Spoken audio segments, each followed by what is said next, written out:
Alkisah, di antara jajaran para resi agung yang namanya terpatri abadi dalam khazanah spiritual, tersebutlah nama Resi Markandia. Beliau bukan hanya dikenal sebagai seorang bijak yang luhur budinya, namun juga sebagai salah satu dari 7 makhluk abadi atau Chiranjeevi dalam kosmologi. Kisahnya melintasi zaman, dari daratan Jambudwipa hingga menjadi tonggak peradaban di Pulau Dewata, Bali, menjadikannya figur sentral yang menghubungkan ajaran Siwaistik kuno dengan agama Tirta yang mekar di Nusantara. Syahdan, di masa lampau hiduplah seorang resi bernama Mrikandu bersama istrinya yang setia, Marutvati. Keduanya gundah gulana karena belum juga dikaruniai seorang keturunan. Siang dan malam, mereka tak henti-hentinya memanjatkan doa, melakukan tapa brata yang sangat berat di hadapan Siwalingga, semata-mata memohon anugerah seorang putra sebagai penerus garis keturunan dan pengamal dharma. Keteguhan hati dan kesucian bakti mereka akhirnya mengguncang Kailasha, istana Sang Hyang Siwa. Dewa Siwa menampakkan diri di hadapan pasangan suami istri tersebut. Terpesona oleh ketulusan mereka, Sang Mahadewa menawarkan sebuah anugerah. Namun, anugerah tersebut datang bersama sebuah pilihan yang teramat sulit, sebuah ujian terakhir atas kebijaksanaan mereka. Dewa Siwa bertanya, apakah mereka menginginkan 100 orang putra yang akan memiliki umur panjang namun berakhlak buruk dan dungu, atau seorang putra tunggal yang cerdas luar biasa, luhur budinya, dan berbakti, namun ditakdirkan hanya akan hidup hingga usia genap 16 tahun. Pilihan ini menguji pandangan mereka tentang hakikat kehidupan itu sendiri. Tanpa keraguan yang berarti, Resi Mrikandu dan Marutvati memilih pilihan kedua. Bagi mereka, memiliki seorang putra yang bajik dan mulia meski hanya sesaat adalah anugerah yang jauh lebih berharga daripada memiliki banyak putra berumur panjang namun membawa aib bagi keluarga dan dharma. Mereka percaya bahwa kualitas hidup dan kebajikan jauh lebih utama daripada kuantitas usia. Tak lama berselang, Marutvati pun mengandung dan melahirkan seorang bayi laki-laki yang rupawan serta memancarkan aura kesucian. Anak itu kemudian diberi nama Markandia, yang secara harfiah berarti putra dari Resi Mrikandu. Nama ini menjadi penanda bahwa ia adalah penerus spiritual dari ayahnya. Nama tersebut kelak akan dikenal sepanjang masa sebagai simbol dari kekuatan bakti yang mampu menaklukkan sang waktu. Waktu berjalan tanpa terasa, bagai anak panah yang lepas dari busurnya. Markandia tumbuh menjadi seorang pemuda yang tampan, sopan, dan memiliki pengetahuan spiritual yang melampaui usianya. Ia dengan cepat menguasai kitab suci Weda dan berbagai sastra suci lainnya. Semua orang yang mengenalnya menaruh hormat dan kasih sayang kepadanya karena keluhuran budi pekertinya. Namun, di balik senyum dan kebanggaan mereka, Resi Mrikandu dan Marutvati menyimpan duka yang mendalam. Setiap pertambahan usia putra mereka adalah pengingat bahwa waktu perpisahan yang telah ditakdirkan semakin dekat. Semakin dekat Markandia ke usia 16 tahun, semakin sering wajah kedua orang tuanya muram dan mata mereka sembab menahan tangis. Markandia yang berhati peka merasakan kegelisahan tersebut. Suatu hari, dengan penuh hormat ia mendekati ayah dan ibunya, menanyakan apa gerangan yang menjadi beban pikiran mereka. Awalnya mereka ragu, tak sanggup untuk melukai hati putra tercinta mereka dengan kenyataan pahit yang telah mereka simpan begitu lama di dalam kalbu. Dengan berat hati, Resi Mrikandu akhirnya menceritakan segalanya. Ia menuturkan tentang tapa brata yang mereka lakukan, penampakan Dewa Siwa, serta pilihan sulit yang harus mereka ambil bertahun-tahun silam. Ia menjelaskan bahwa anugerah kehidupan Markandia yang mulia dibatasi oleh takdir yang hanya memberinya usia hingga genap 16 tahun. Mendengar kisah itu, Markandia tidak menunjukkan rasa takut, putus asa, ataupun kemarahan kepada takdir. Sebaliknya, wajahnya memancarkan ketenangan dan keteguhan yang luar biasa. Ia justru menghibur kedua orang tuanya, meyakinkan mereka bahwa sisa waktu yang ia miliki tidak akan disia-siakan dalam kesedihan. Ia berjanji akan menggunakan setiap detik hidupnya untuk memperdalam baktinya kepada Sang Hyang Siwa, sumber dari segala kehidupan. Sejak mengetahui takdirnya, Markandia memutuskan untuk melakukan Mahaurata, sebuah sumpah suci untuk memuja Dewa Siwa tanpa henti. Ia berkelana dari satu kuil suci ke kuil suci lainnya, mendirikan lingga Siwa dari tanah di setiap tempat yang ia singgahi, dan membenamkan dirinya dalam samadhi yang dalam. Baginya, kematian bukanlah akhir yang menakutkan, melainkan sebuah gerbang yang harus dihadapi dengan kesadaran penuh. Hari yang dinanti sekaligus ditakuti itu pun tiba. Tepat di hari ulang tahunnya yang ke-16, Markandia sedang berada di sebuah kuil, tenggelam dalam pujaannya kepada Siwa Lingga yang ia sembah dengan khusyuk. Ia tahu bahwa sang waktu telah datang untuk menjemputnya. Seluruh kesadarannya terpusat pada citra agung Dewa Siwa, melantunkan mantra Mahamrityunjaya dengan napas yang teratur. Di kahyangan, Batara Yama, sang dewa kematian dan penegak hukum karma, mengetahui bahwa masa hidup Markandia telah berakhir. Sesuai tugasnya, ia mengutus para prajuritnya, Yamaduta, untuk turun ke dunia dan mencabut nyawa sang resi muda. Para Yamaduta pun turun dengan membawa jerat kematian mereka. Namun, saat mereka mendekati Markandia, mereka terpental oleh aura suci yang begitu kuat memancar dari tubuhnya. Para Yamaduta mencoba berulang kali dengan berbagai cara, namun kekuatan spiritual dari bakti Markandia membentuk perisai gaib yang tak tertembus. Mereka tak sanggup bahkan hanya untuk menyentuh ujung jubahnya. Aura pengabdian yang tulus itu begitu dahsyat sehingga para utusan kematian itu merasa terbakar oleh kesuciannya. Mereka pun kembali ke hadapan Batara Yama dengan tangan hampa. Mendengar laporan tersebut, Batara Yama menjadi murka. Ia merasa bahwa tugasnya sebagai penegak takdir telah dihalangi. Belum pernah ada seorang manusia pun yang mampu menolak panggilan kematian. Dengan amarah yang meluap, Batara Yama memutuskan untuk turun tangan sendiri. Mengendarai kerbau hitamnya yang perkasa, ia turun ke dunia untuk menjemput paksa jiwa Markandia. Kedatangan Batara Yama membuat alam di sekitar menjadi kelam dan mencekam. Angin berhenti bertiup, ombak laut yang tadinya berdebur menjadi tenang, dan semua makhluk hidup bersembunyi ketakutan. Batara Yama berdiri di hadapan Markandia dengan wujudnya yang agung sekaligus menakutkan. Ia berkata dengan suara menggelegar bahwa waktu bagi Markandia di dunia telah habis dan ia harus ikut bersamanya. Markandia tetap diam, bibirnya terus merapalkan nama Siwa, matanya terpejam dalam samadhi. Sebagai respons atas kehadiran sang maut, ia justru semakin erat memeluk Siwa Lingga di hadapannya, seolah-olah menyatukan dirinya dengan simbol kehadiran sang Mahadewa. Ia menyerahkan seluruh jiwa dan raganya ke dalam perlindungan Siwa sepenuhnya. Melihat penolakan itu, kesabaran Batara Yama habis. Ia mengayunkan jerat kematiannya ke arah Markandia. Jerat sakti itu melesat cepat, tak hanya mengikat leher sang resi muda, tetapi juga melingkari Siwa Lingga yang sedang ia peluk erat.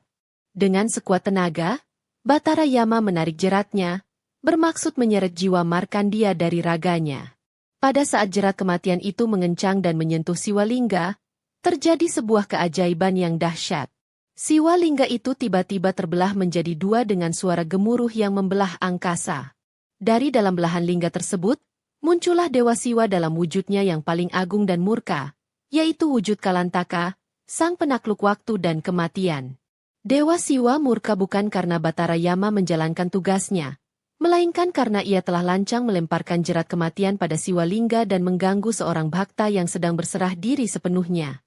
Dengan trisula terangkat, Dewa Siwa menghantam Batara Yama. Kekuatan Dewa Kematian tidaklah sebanding dengan kemurkaan Siwa. Batara Yama pun terkapar tak berdaya di hadapan kemahakuasaan Sang Mahadewa. Setelah mengalahkan Batara Yama, Dewa Siwa kemudian menoleh kepada Markandia yang masih bersimpuh dengan penuh takjub. Kemarahan di wajah Sang Mahadewa mereda, berganti dengan senyum penuh welas asih. Ia mengangkat Markandia dan memujinya atas keteguhan iman dan baktinya yang tak tergoyahkan bahkan di hadapan ancaman kematian sekalipun. Siwa menyatakan bahwa ia sangat berkenan dengan pengabdian sang resi muda. Sebagai hadiah atas baktinya yang luar biasa, Dewa Siwa menganugerahkan sebuah anugerah yang tak ternilai. Ia menyatakan bahwa Markandia tidak akan lagi terikat oleh batas usia 16 tahun. Takdirnya telah ditulis ulang. Dewa Siwa memberkatinya dengan kehidupan abadi dan kemudaan yang kekal, menjadikannya seorang Chiranjeevi yang akan tetap berusia 16 tahun selamanya.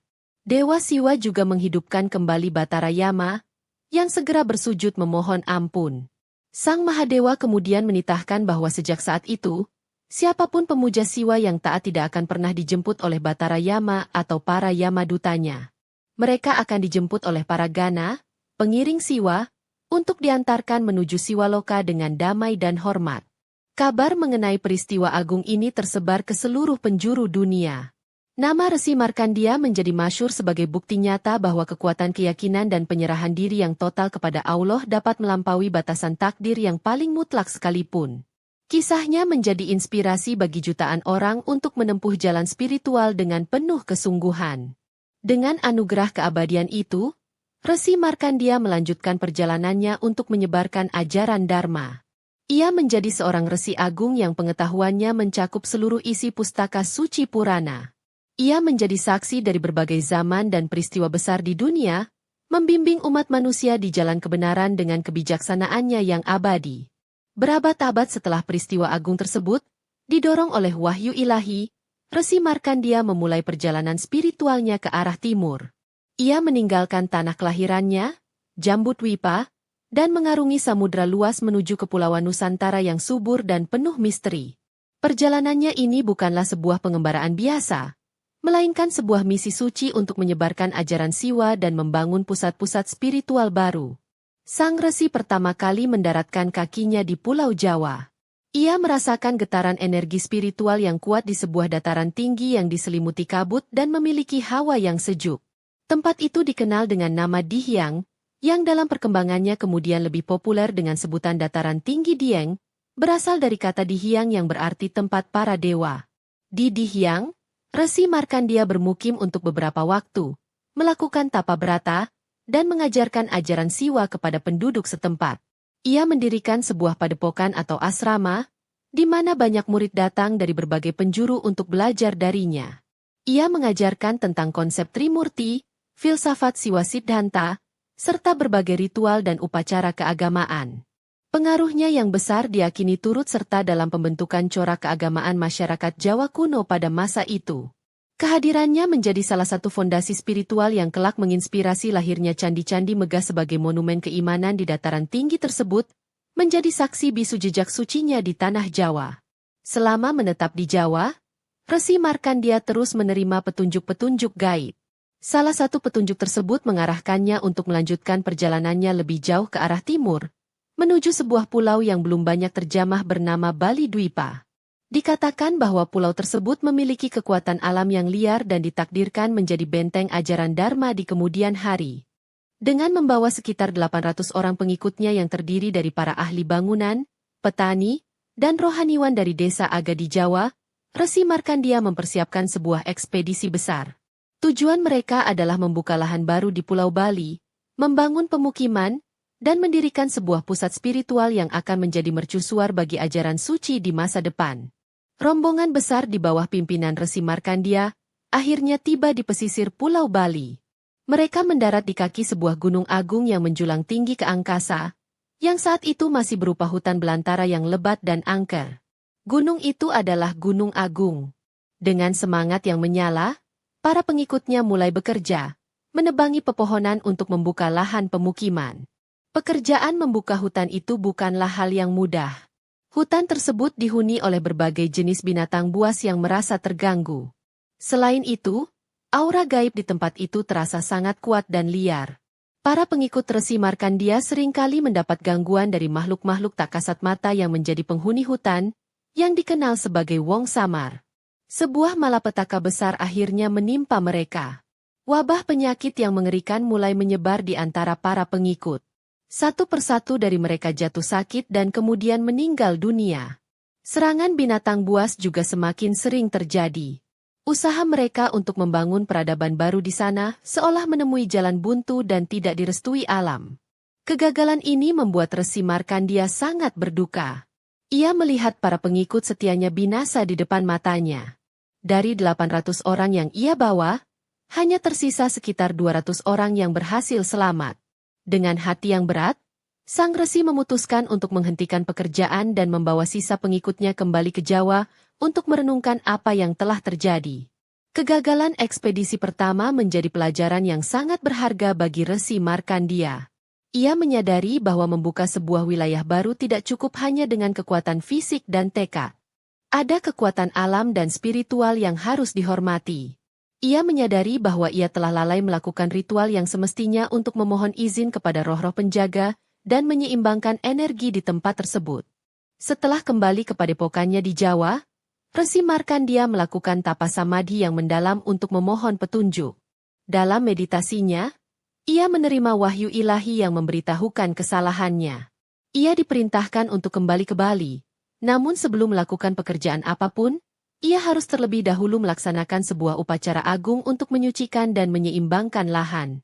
Dengan bekal petunjuk baru, Resi Markandia kembali memimpin sisa pengikutnya yang kini berjumlah sekitar 400 orang menuju Bali. Setibanya kembali di kaki Gunung Agung, di lokasi yang sama, ia tidak langsung memerintahkan penebangan hutan. Ia terlebih dahulu mempersiapkan sebuah upacara suci yang disebut Dewa Yatnya, sebuah persembahan tulus kepada para dewa. Puncak dari upacara tersebut adalah penanaman panca datu. Resi Markandia menanam 5 jenis logam mulia, yaitu emas, perak, tembaga, perunggu, dan besi, di dalam sebuah kendi yang kemudian dikubur di tanah. Ritual ini bertujuan untuk menghormati Ibu Pertiwi, menyeimbangkan 5 unsur alam, dan memohon ridho dari para dewa serta roh penjaga. Lokasi penanaman itu diberi nama Wasuki, yang berarti keselamatan. Di lokasi penanaman panca datu itulah Resi Markandia kemudian mendirikan sebuah tempat pemujaan sederhana yang kelak berkembang menjadi kompleks pura terbesar di Bali, yaitu Pura Agung Besakih.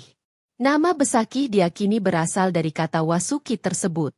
Resi Markandia berhasil menanamkan dasar-dasar peradaban dan agama Tirta yang harmonis dengan alam, yang warisannya masih hidup dan dijaga oleh masyarakat Bali hingga hari ini. Demikianlah kisah ini diceritakan. Segala kebenaran detailnya kita kembalikan kepada Allah, Tuhan pemilik kisah kehidupan.